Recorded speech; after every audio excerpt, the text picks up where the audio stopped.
So for a online lesson, if you can make a little holder, this one I made free for your phone to sit on, and then it should be able to see all three of your barrels, and then the rider will come up and talk to me, and then I'll give the rider something to do, and then come back and we'll talk about it again.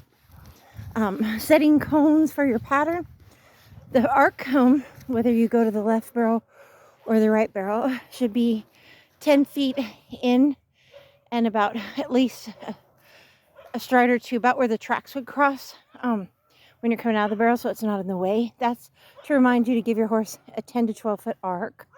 And any size cone, cheaper the better if you can get them, soccer cones. Now, I have a straighter, longer cone to remind you to stay 3 or 4 feet away from the barrel, but you can also put a soccer cone right here at 2 feet for spot 1 next to the barrel, and then another one at 2 feet on the backside. I'm actually going to grab a couple cones to show you, and you'll do that on first and second. Spot 1 and 2 at all 3 barrels. And again, if you don't have a tape measure, you can lay the barrel down. The barrel laying down would be 3 feet. That would be the maximum room you'd want. So stand the barrel back up and kind of mark where that was, and just put the cone slightly inside of that.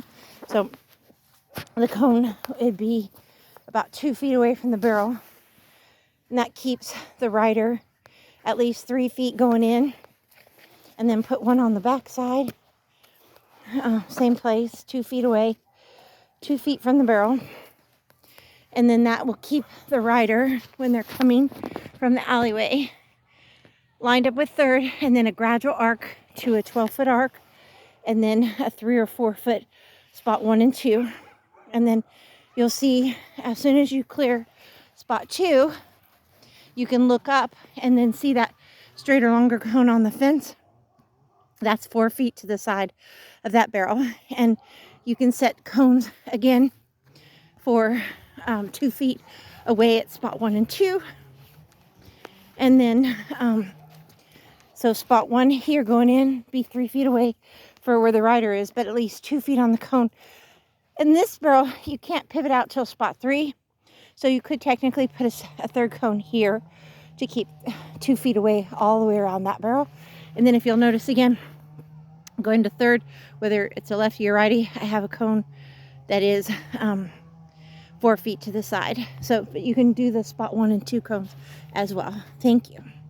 And that should be all you need to do before the lesson, and you'll be ready to go.